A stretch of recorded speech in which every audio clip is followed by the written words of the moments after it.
Chuck Todd is here. He's out with the Chuck Toddcast. The name was right there for him. I've been listening to this show, and I really like it. Because a lot of times, Chuck Todd, longtime NBC journalist, longtime host of Meet the Press, a lot of times when these people leave their legacy media, they say, oh, I'm liberated. But liberated just turns out to be, I'm more hyper-partisan than you even imagined me to be. That is not the case with Chuck Todd. He's gotten, in fact, more provocative, but still is very, very fair.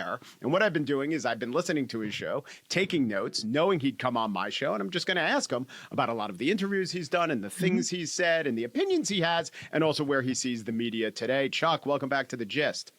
Mike, I appreciate it. I need to hire you as my marketer. It's terrific. I'll take that intro any day of the week. It is a very good show, and let's just start there. You definitely had the need to be fair or to appear fair. And given where we are in political polarization, I'm sure you got a lot of brickbats for that. But now the show is pitched to, I think, a listener who probably isn't even your listener. For instance, you'll say, hey, love Trump or hate him. I'm going to guess most Trump lovers have other media they could opt into. But why? Probably. Why do you pitch the show there? Because I think that, we're not going to solve this problem if we continue to, this problem that we currently have, if we continue to sort of have this antagonistic relationship, right? Ultimately, and especially the older you get, right, you sort of realize that in order to make a democracy function, you got to sort of do it with baby steps. You got to do sort of the middle out. And I always say, that doesn't mean I'm a centrist. It just means I'm a realist, right? I have radical views on a variety of issues. Some of them I don't share because immediately people will take that one view and then it will overstate everything else, because that's what our society does, right? That's what the internet was built on. But I always say, ultimately, I believe it in the center out, because it's the only way you make long-term progress. And then I come from look, I actually think democracies work. So figure out why, if you don't like why the voters have picked Donald Trump, instead of complaining about it and yelling at the voters, there's always wisdom in crowds. You may not see it right away. Go figure it out. Go find out. And there's something to be learned. And so, I just think if you start there, then you can get, whether it's common ground, incrementalism, whatever you want to call it.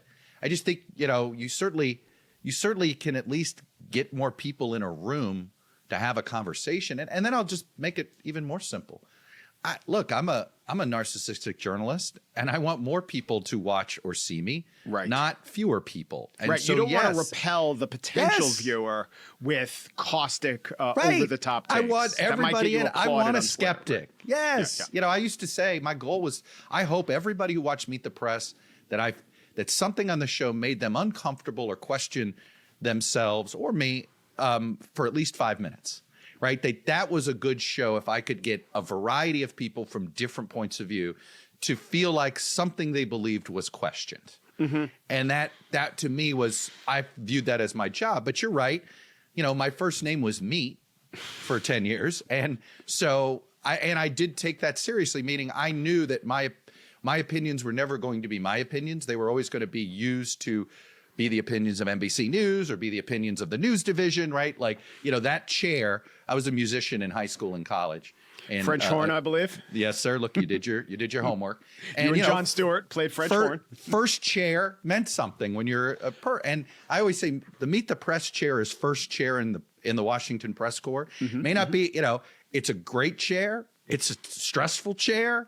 And a lot of people will take what one person says who sits in that chair and ascribe it to the entire press corps. I think that's unfair, but I had to be mindful of that when I was sitting in that chair. Yeah, I also think, and I appreciate that, and I want to ask you about one of your radical beliefs, quote unquote, but I also think there is probably a value, and I wonder if you do too, of acting as if as acting as if. The idea of objectivity, we can't always be objective, but it's good to have a North Star and to orient yourself towards that point. And so if you're oriented towards an audience, an imagined audience, probably it doesn't even match up with the demographics, let's say. I'm sure it doesn't. But if the audience is, hey, love Trump or hate him, and you're imagining I am playing to the people who are both of those, the product will be better, as you define it. I think so, and it ultimately, if this whole thing is mostly about trying to figure out how we sort of move forward as a democracy and move forward as a civilized nation, then yeah, you got to look. We're 350 million people. You know, I actually think Congress, it should be hard to pass a bill that impacts 350 million people. It shouldn't be easy. It shouldn't be executive orders, right? It should be, you got to figure out how to bring everybody along. And in fact, this is my one great fear of what's going on with the tech world, is I think Silicon Valley, I think when you look at some of these guys, whether it's Peter Thiel, Elon Musk, Altman, any of them, I think they view us human beings as somewhat in the way of their advancement. That in some ways we could be moving faster, or we could have these systems running better if it just wasn't for these pesky old people with landlines, or if it wasn't for these pesky old people that insist on actually going in person to the Social Security office. And you know, or if it wasn't for these pesky humans that are just making it harder for us to transition to this automated world, which I promise you could just trust us, we'll make it work. You know, that isn't how this is going to work. And so it's like, but I think everybody has to understand, we have to, if you want a democracy to work, you kind of have to go slowly and bring everybody along on your ideas. So lest my listeners who haven't heard the show think that you do, quote, take it easy on Trump, the last couple of episodes have been laying out how you think Trump has been lazy. And you look at his travel schedule and you compare him to the first term, and that's the takeaway. He's not traveling to other places. No. He's not traveling to swing states. Although, isn't that a tell? Why would a second-term president necessarily want to travel to swing states except to help the party or his successor, which Donald Trump has never seemed to have much of a stake in? No, he's never cared about anybody else but himself. I mean, I think that's pretty clear. And he is but it is interesting to me, you know, there's a lot of folks who are invested in, look, there's plenty of what Trump does. I mean, he does not have the temperament to be president of the United States, right? I think it's pretty clear that he really doesn't. He can't, you know, he's too, this has not been a healthy thing for the American economy, for the world economy, and all of that. But at the same time, you sort of, sometimes I think we want to get everybody worked up about the worst case scenario with him. And so take the whole 2028 mess. I always say with Trump, you can get him to say anything, right? And in some ways, journalists have to be careful, right? Because he'll accept any premise. I joke that I promise you, I could have an interview with him and say, you know, how come Japan isn't an American territory? Right. I mean, we bombed them twice. Come on. And you know what Trump would say. Yeah, you're right. You know? Right. If you start a question with, are you ruling out? The answer is always no. And if you're the journalist asking, are you ruling out? Do know what you're doing, right? You're manufacturing a headline. Okay. And there may be a reason you want to manufacture a headline. But I hope you're doing it for the right reasons and not the wrong reasons. I will say at a press conference, it is probably contradicted this, but at a press conference where he didn't rule out military force with Greenland, he did say, when asked, are you ruling out military force with Canada? He did say, well, I don't know about that. But even that, he was like, I don't know about that. Yeah. Right? Like, he didn't rule it out. It's almost like Absolutely not. No, he didn't say it. Right. But no, I think Trump's been extraordinarily lazy. I think the mistake we've all made in assessing what Trump could be doing, I think the markets missed this. I think a lot of the business community missed this. They assumed Mike Pence and Reince Priebus, the administration those two built on behalf of Trump 1.0, would, and frankly, Jared Kushner, right? That those guys, in hindsight, turned out to be pretty interesting guardrails. We had no idea. Now we see, oh my God. And notice how nobody in Trump 1.0, right? How few people made it to Trump 2.0, which tells you a lot. Yes. And I think, again, which might be why the business community wasn't prepared for the shock that they've now gotten. And I assume at this point now they're they're no longer assuming the best case scenario with him anymore. I specifically wrote down on a previous show, you mentioned those three individuals. And I think that we know that Gary Cohn was a guardrail, maybe Mnuchin, certainly a lot of Milley and the other generals. But those three guys, that was interesting to me. I interviewed Alex Eisenstadt on the show, and he did lay out the case for Jared Kushner being a guardrail and Trump resenting him because Trump thought he pushed some a justice agenda, criminal justice reform, which Trump thought it didn't help him. But lay out the case for, let's go in order. Mike Pence, before the January 6th incidents. Oh, it's the administration. He ran the transition. He and Reince Priebus ran the transition. And think about the health secretary we had in 1.0 versus the health secretary we have in 2.0. So personnel is what you're saying. Those two guys had a big stake in personnel. And Reince Priebus personnel. It was Reince Priebus that found John Kelly and said, let's do that guy at DHS, which, by the way, I thought was a really smart idea. Go get the guy who's the head of Southern Command, who may know a thing or two about what's happening to migration patterns. Like, it was a very logical, frankly, normal thing to do, and what you hope somebody, even if they're a political appointee, is thinking about, right? So both Priebus and that, and I think the other thing you had is Reince created a West Wing that was designed to keep Trump on the rails. Now, Reince was still, I think, whether he was knowingly doing this or not, I think he viewed his job as head of the Republican Party still, even as he was the chief of staff, which meant he had a communication staff that was there to protect Trump from himself rather than what Trump has today, which is a communication staff that is designed to amplify the let Trump be Trump mindset, right? And you have an inexperienced Washington hand now at chief of staff. I think this shows you have an inexperienced, so you start to look at the difference. And look, there's a lot of people will say this expression, personnel is policy sometimes, right? Who you put into these jobs will tell you where you're going to go, which is why the Kennedy pick, the Hegseth pick are so consequential, because these personnel decisions are going to change policy in both of those agencies. About Priebus specifically, you hinted at this.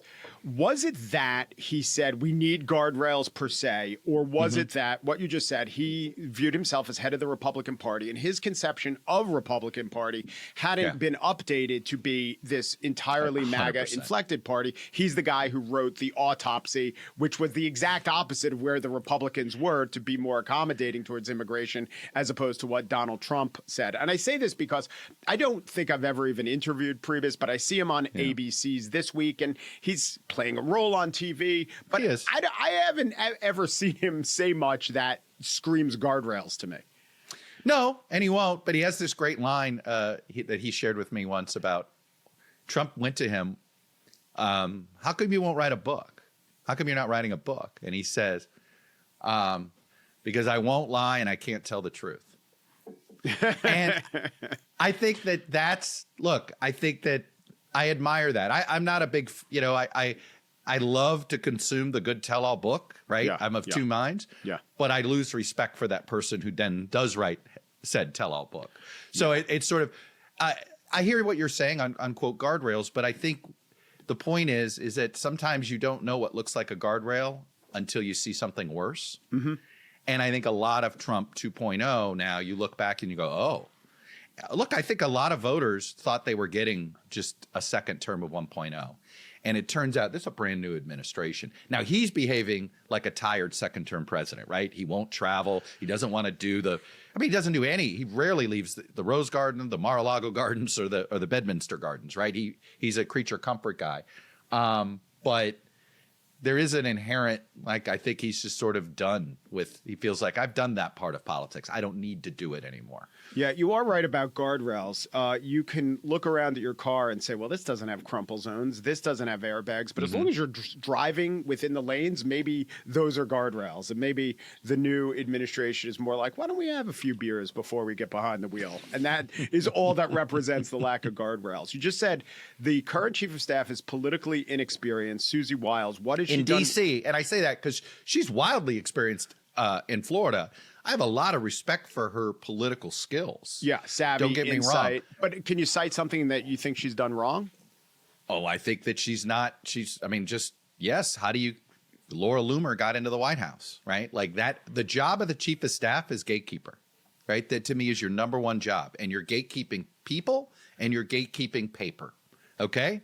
And that is, what gets to the president. In many cases, your job is to prevent stuff getting to him sometimes, or prevent certain people from getting to him, especially this president. Now, she'll say, hey, I've been able to corral him because I've let him be. Okay. Is it working? Like, I don't think this is working where you've got a chill. I mean, literally, Loomer goes in there and just finds anybody that had been this to me will shock some of your listeners. Anybody that was connected to Pompeo or Tom Cotton was targeted for essentially, public execution, if you will, not actual execution, but certainly firing for their job.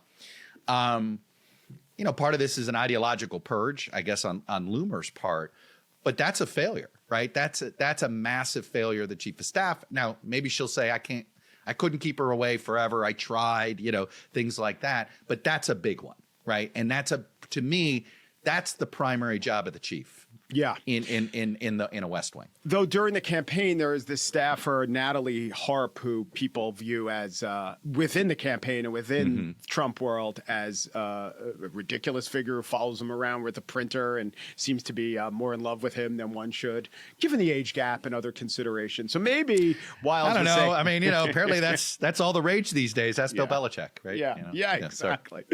But I was thinking maybe Wiles, I'm not here on this Susie Wiles excuse tour, but maybe she said, well, he needs his time with these by the way, sycophants and nothing will come of it. You're not. So let me just Mike, you're not wrong. That is her thinking, and that is what she believes. But I think the problem it did wasn't real that damage. he met Loomer. The problem was that he acted upon her recommendations. Yeah.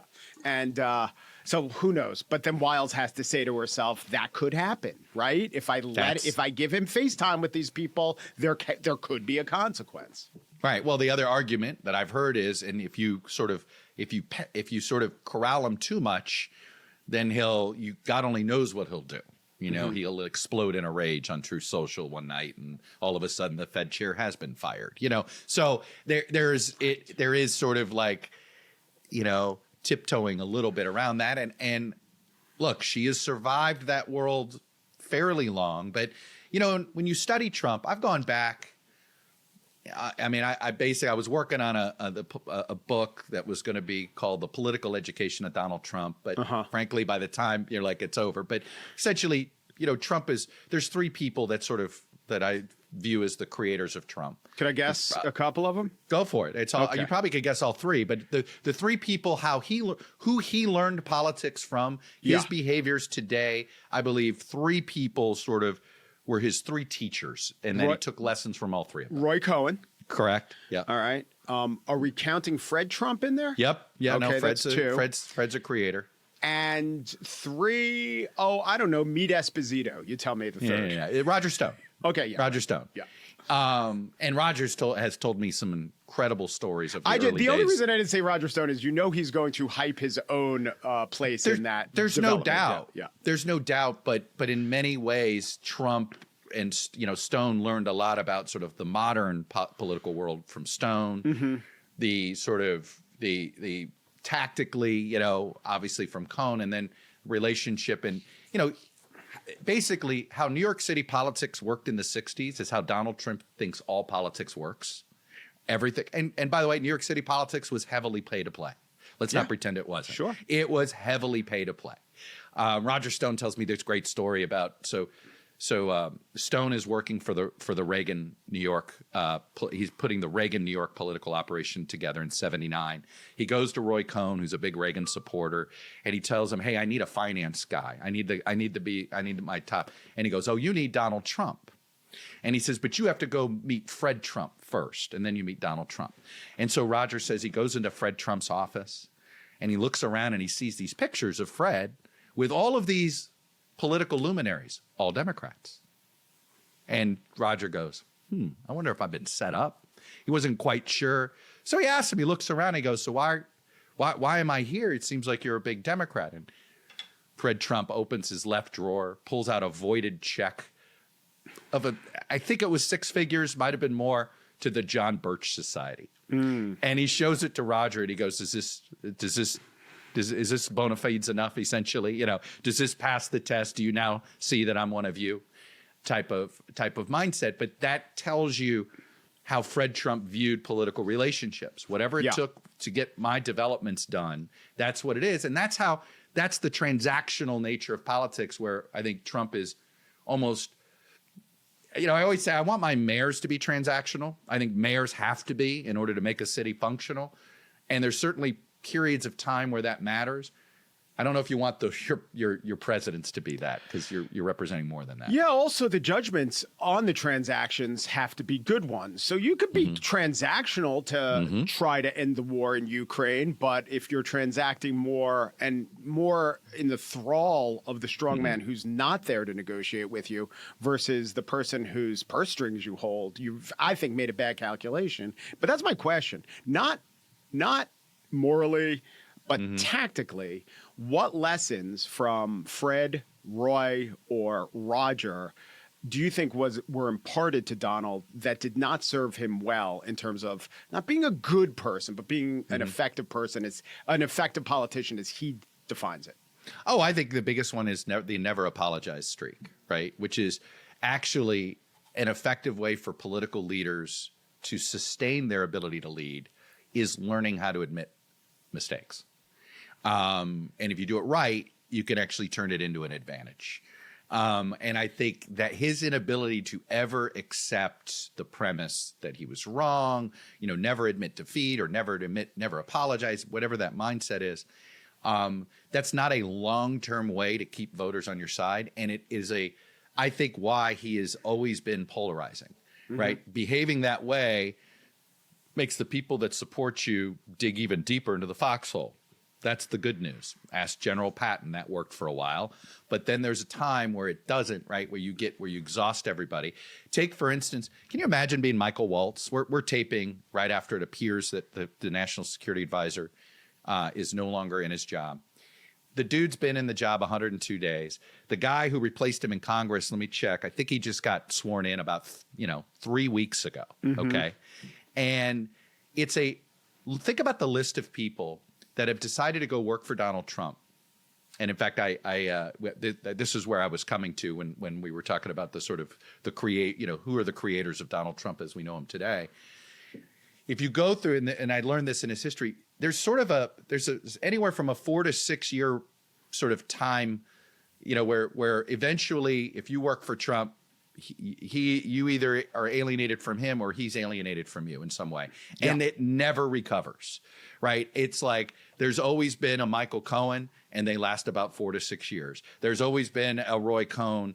They last about, he even dumped Roy Cohn at one point after Roy Cohn was appeared to be diagnosed with AIDS at the time. So he wears out of people and people wear out of him.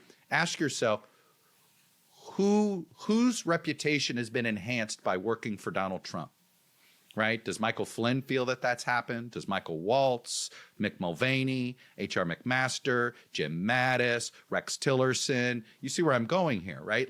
There is a pattern. I think he's going to have a hard. It's why I think there's most of this cabinet is so sycophantish, because I think people that might be tempted to go work in government are worried that, maybe it'll be a reputational disaster that they can never recover from. If they care about the reputation outside of Trump world, right? I think Devin Nunes is making more money and is happier than he's ever was. He went all in. Yeah. Right? Like he just decided, okay. Yeah, I think Kash Patel, further. without Trump, if he said, I'm going to be a respected lawyer for the rest of my life, he's much happier with his life. But let me make a prediction on Devin Nunes. At some point, Trump's going to walk away from that company. And he's going to leave Devin Nunes holding the bag. You and I both know it. Yeah. The Waltz thing tells me that maybe the best thing that happened to Elise Stefanik was she was forced back to her seat because, she'd have been bounced if she took the UN job. I want to go back to your contention that never admitting defeat doesn't serve him. You're probably right in terms of the polls, but I think fundamentally, first of all, it's very easy and easy on the cognitive load when you're not ever having to question yourself. What's the strategy in this case, right? Just Can you imagine living that way? No, I couldn't because I'm not a sociopath. But yeah, but I do think on the biggest one ever, never admitting defeat, never admitting you're wrong. if he had conceded the election, he wouldn't have been president today.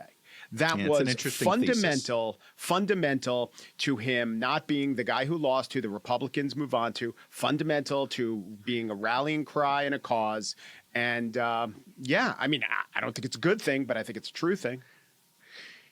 Well, it is, again, it deepens the foxhole. I absolutely agree with that, right? That there are people that are going, man, this guy will, all right, I'm sticking by him because he's never going to throw me overboard on this issue.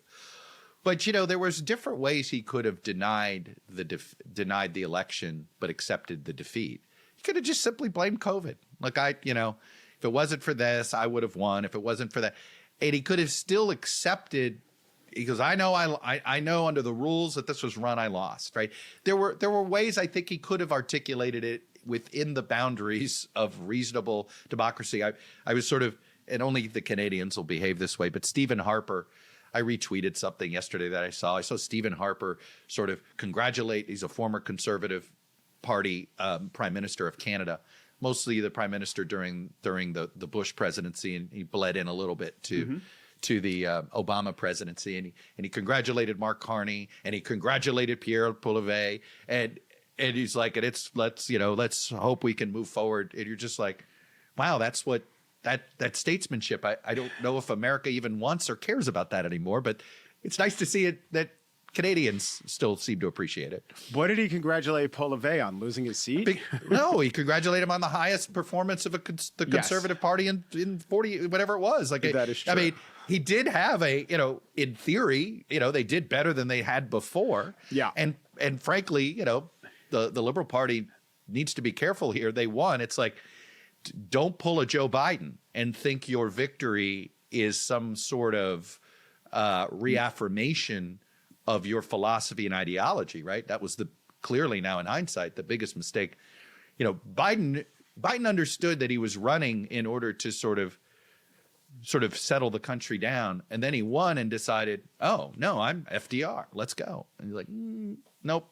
Don't read the mandate the wrong way, buddy. Yeah, although I really have questions, but you have greater insight. When we say Biden thought this, even early on in the presidency, how much was Biden doing the thinking and making the strategy versus the people around Biden? So I'll ask you that question.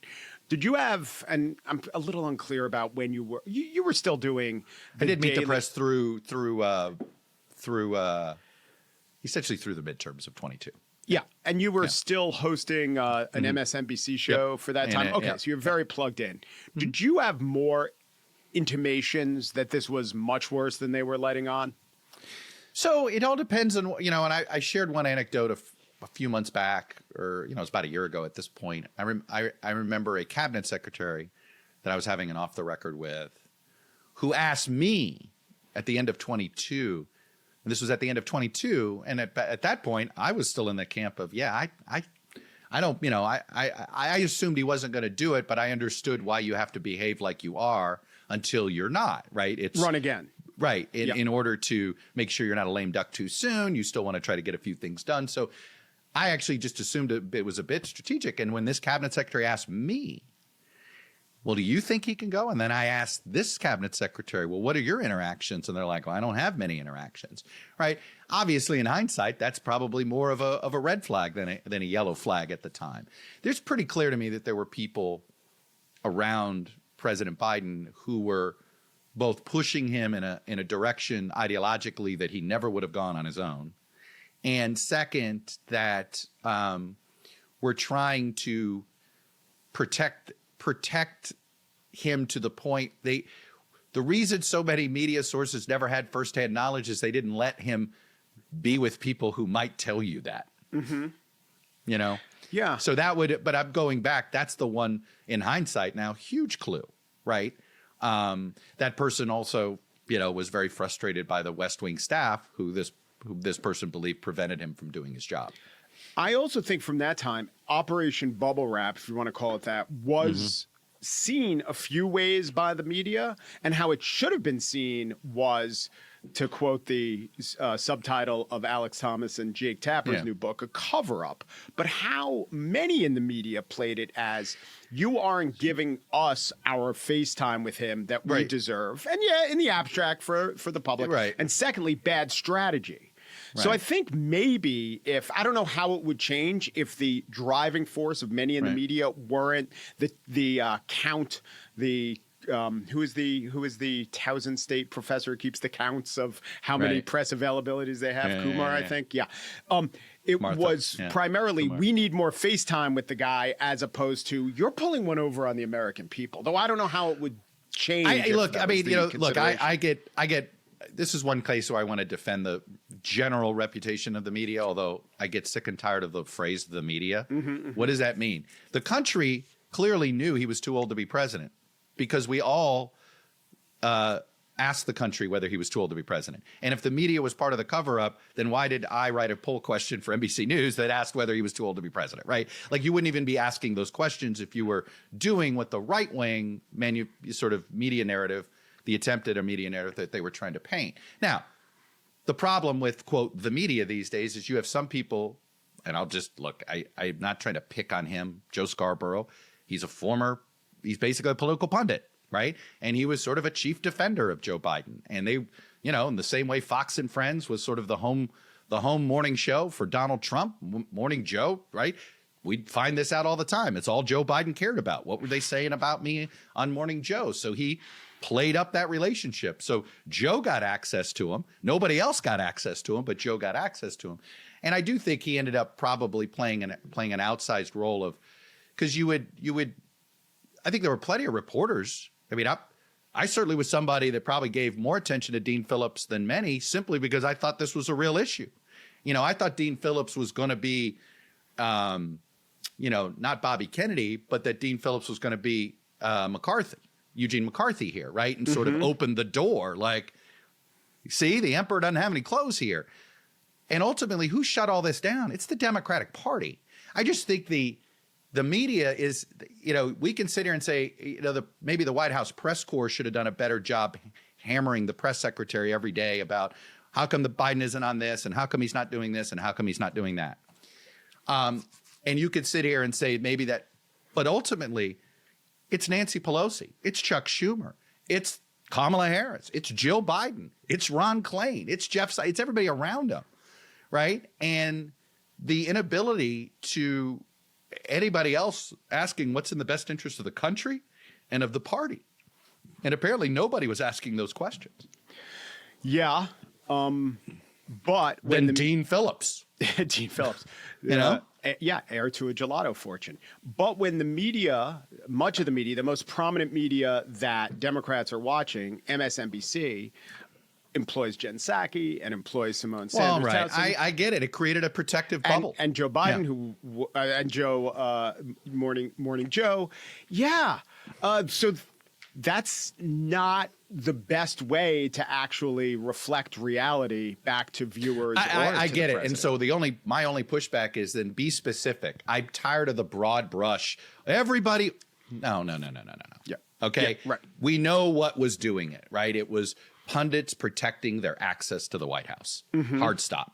Okay. Yes, there was those folks, for whatever reason, went out of their way to protect the Biden narrative there. But again, the real culprits are the people who are supposed to be our sources on all these things, who were constantly reassuring us behind the scenes. No. It's better than you think.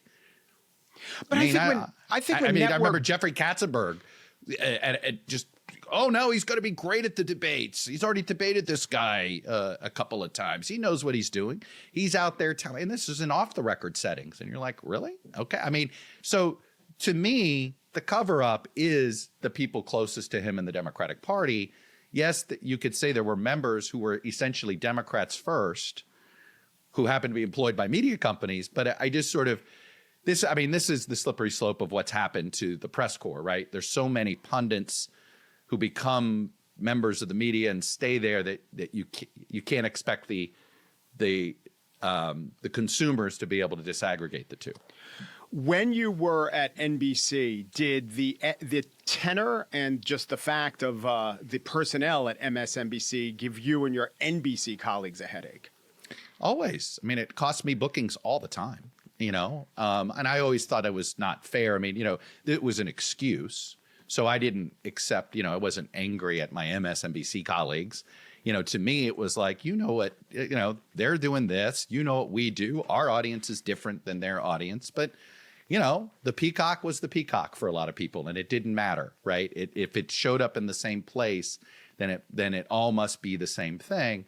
So, of course, it created headaches. I mean, there was one senator who just refused to deal with any NBC reporter on Capitol Hill simply because she was angry at something Brian Williams said about her on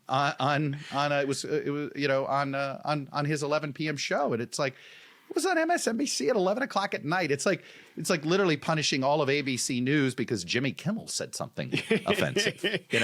If you start having to watch what Bob Costas is saying right. on this segments on Monday Night Football. And by the way, and unfortunately, this did bleed into that, right? And there would be tension. NBC Sports then would be less helpful in promoting NBC News programs because they didn't want to look, they didn't want to alienate their conservative football fans. So the tension it created at a lot of these media companies was quite a bit.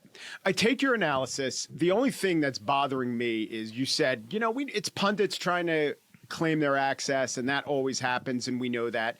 But it's also the hiring decisions of NBC or MSNBC brass of hiring actual administration officials, which is not unprecedented. I mean, George Stephanopoulos is probably one of the most bankable guys in media, and we know what his job is. Dana Perino, down the line. But when all of these... Goes back to LBJ, Bill Moyers. All of these former officials who you can't really expect honesty from, or you can't expect a different opinion from, are hired, are given positions of prominence, then Rona McDaniel, maybe she shouldn't have been hired at all, is drummed out of there in a very public, almost a ceremony. What do you expect from, I'm not talking about the media. What do you expect from that one media company? I think you've created a situation where you can never get, and maybe Chuck Todd, but you'd have to be breaking away from the gravitational pull of this planet, which is essentially trying to make the argument that Joe Biden is as sharp and bright as he's ever been before. And here's the other problem, right? You have Fox, which loves to exploit, and they used to do this all the time. Is that any time I looked like I was contradicting the MSNBC narrative, they tried to manufacture a story of tension, of which there was none, by the way. But it was, there's plenty of, to me, this is a larger issue of the media business in general, which is audience capture, right? And I have this whole rant, and if you've been listening to me for a little bit since you were prepping for this, this one. This goes back to the decision a CNN executive made in 1994 when they decided that the single most important news story for America was the celebrity double murder trial. And when that decision was made, that was a massive shift in how media companies treated their news divisions. Before that moment, news divisions didn't have to truly be profitable. They just couldn't lose money. The minute CNN proved that, that decision proved to some media executives, the wrong lesson, I think, unfortunately, they took away was, hey, news is profitable if you make it interesting. And, it's not lost on me that literally after the OJ trial, NBC and Fox say, we should get into the 24-hour news business. Do you think they got into it because they thought, boy, there's more news to cover? Or did they get into it because they saw how much money CNN made? Right. Oh, these Clinton initiatives need more coverage. Exactly. I've looked over the guest list. I've heard the guest list. Are you having trouble, or I'm sure trying to book MAGA Republicans? I just had Orrin Cass on. He'll be on next week. Most reasonable guy in the world. Yes. I hear you. Look, I'm not going to put on intentional gaslighters. That was my view also at Meet the Press. I want people I want somebody who can honestly defend these policies. And I think Orrin Cass can honestly defend the philosophy behind this. Although ironically, I think even he admits this is not how he'd implement the strategy. And In fact, I think he's fearful that he believes his idea could work, but that if it's wrongly implemented, it won't ever be tried again, right? Like it could stain the idea behind what he's trying to do for a generation. And I think he's right. Like I think that is possible, that it could stain the idea. But that is my North Star. I want people who I think are going to be honest about I'm not interested in helping somebody generate a fundraising email. Right. And that was getting very tiresome when booking people either for the MSNBC show or Meet the Press. You'd have people who wanted to come on and pick a fight so they could put out a fundraising email or do something. And it was just, you're like, I mean, I don't mean to sound Pollyannish. I'm trying to give my audience that I thought I was making a compact with the best available person to explain what the hell was going on that side of the aisle that week, right? I'm trying to surface information. In fact, I always believed Sunday mornings is what I called sit-down television, not interrupted television, right? If you're in the Today Show, you've got to distract somebody from getting ready for work to watch a segment for 5 minutes. But Sunday morning TV was a choice, right? You were sitting down, cup of coffee, which also meant while you could make people uncomfortable, don't make them too uncomfortable or they'll stop watching. Right. They're there to ingest, all right, not gag. So earlier in this conversation, you mentioned there are some opinions that you had to hold on to, and now you're letting loose on. Let's increase the number of members of the House of Representatives, your TED Talk, is that one? Is that too fiery for Meet the Press? No, I don't think that's fiery, but I think even getting involved in small d democratic reform can come across as activism. Yeah. Right, a little bit. So look, here's what I do believe. I think I've had too prominent of a career in journalism to go into partisan politics. I won't do it. No matter which side of the aisle, I just wouldn't, my 18-year-old self thought he was going to, I remember wondering, maybe I will, be a state rep one day or something like that. But I do want to I want to do two things: try to improve the information ecosystem and try to champion what I think should be a modern, in the same way we needed a bill to fix our roads and bridges, the infrastructure of democracy needs updating. And it just simply needs updating. And we know it does. The stuff that everybody doesn't like, there are actually some non-constitutional amendment fixes that could be made before we go down the road of putting a constitutional amendment in. And I think there's some ways to do it. And that in that area, I want to, whether it's open, getting rid of all partisan primaries in one form or another, expanding the House. I think the problem with the news media and the problem with politicians these days is they're too far away from the people. Mm-hmm. And so I think, what's the equivalent of improving local news for the political side of the aisle? It's making people feel like bringing Washington closer to the people.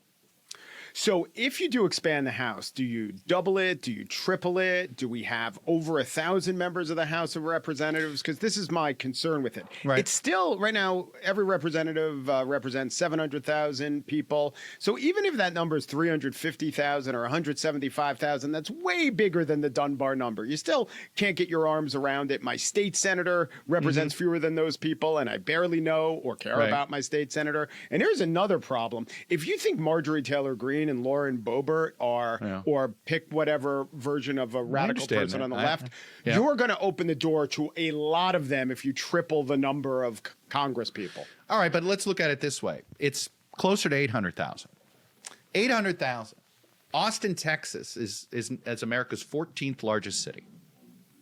It doesn't have a population of 800,000. Well, that's only if you go to the Austin city limits, the suburbs of Mexico. There you go. Yeah. But you're actually helping make the point. Now, let me give you where I would draw the line right now, which is at 400,000. Mm-hmm.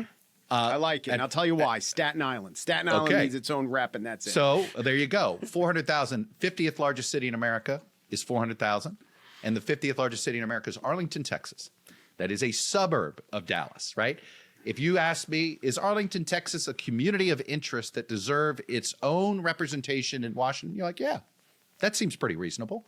And the point is, when you're at 800,000, it's easier to gerrymander. It's easier to win a primary by having a faction. At 400,000, you're more likely to understand how your community works in totality. You're going to have a lot more of people. You may have more Marjorie Taylor Greenes, but I promise you, this, by the way, it's 881 members of the House. If we went to a 1 by 400, you'd have 881. So essentially doubling, a little less than double, right around. I guess you're exactly doubling it. And you would have, I think, certainly more Marjorie Taylor Greenes, but you'd have more Max Frosts, and you'd have people, probably a few actual independents, people that run on a third party. Probably would have a Working Families Party now player in there. You probably have a conservative party that there's actually some in some states, maybe a libertarian. You'd have a few more of those voices in the room. That's one. But the other two things that it does is that I think it makes gerrymandering harder, right? When you have smaller pieces to the puzzle, it's less necessary and it's almost harder to chop it up. And then of course the biggest intended consequence of doubling the size of the House is right-sizing the Electoral College. We can sit here and have this, these fantasy ideas of creating a compact between states or a constitutional amendment that you have to get through 38 legislatures, or you can just have an act of Congress, double the size of the House, and you take the ratio of Wyoming to California when it comes to power of picking the president from 6-1 down to 2.5-1, which is actually what the framers were trying to get to, which is small states. We're always going to have a little bit of outside influence, but not too much. Right. And I think that would put it within a reasonable. And I promise you wouldn't have a split decision nearly as often as we've had in the last 25 years. I like it. I like the fact that you're thinking big. I also like it. I mean, I would vote against it, but it's a great thought exercise. I think it is more plausible now than it even was 10 years ago, in that the Electoral College does not clearly have a partisan valence anymore. Is that right in terms of political science as we're seeing it? I guess I would. I think right now it does favor the Republicans, the Electoral College, right? Because they have. But I think if in this is why I like this idea is that it's not obvious which party benefits from expanding the House, because Texas would get more political power, Florida would get more political power, yes, California would, but you'd have I just think it equalizes things in different places. But the Democrats would probably have more representation in rural parts of America, which is something the party needs to have. If they can't get there in these larger districts, smaller ones, they'd have a better shot. So I just think you'd likely have two political parties that were a bit more geographically diverse. Chuck Todd used to be the host of Meet the Press, and they said if it's Sunday, it's Meet the Press. I always thought that was a confusion of cause and effect, but now we could say if it's Monday, Wednesday, Friday. There it is, buddy. Chuck Toddcast. Chuck, thanks a lot. Hey, this was great.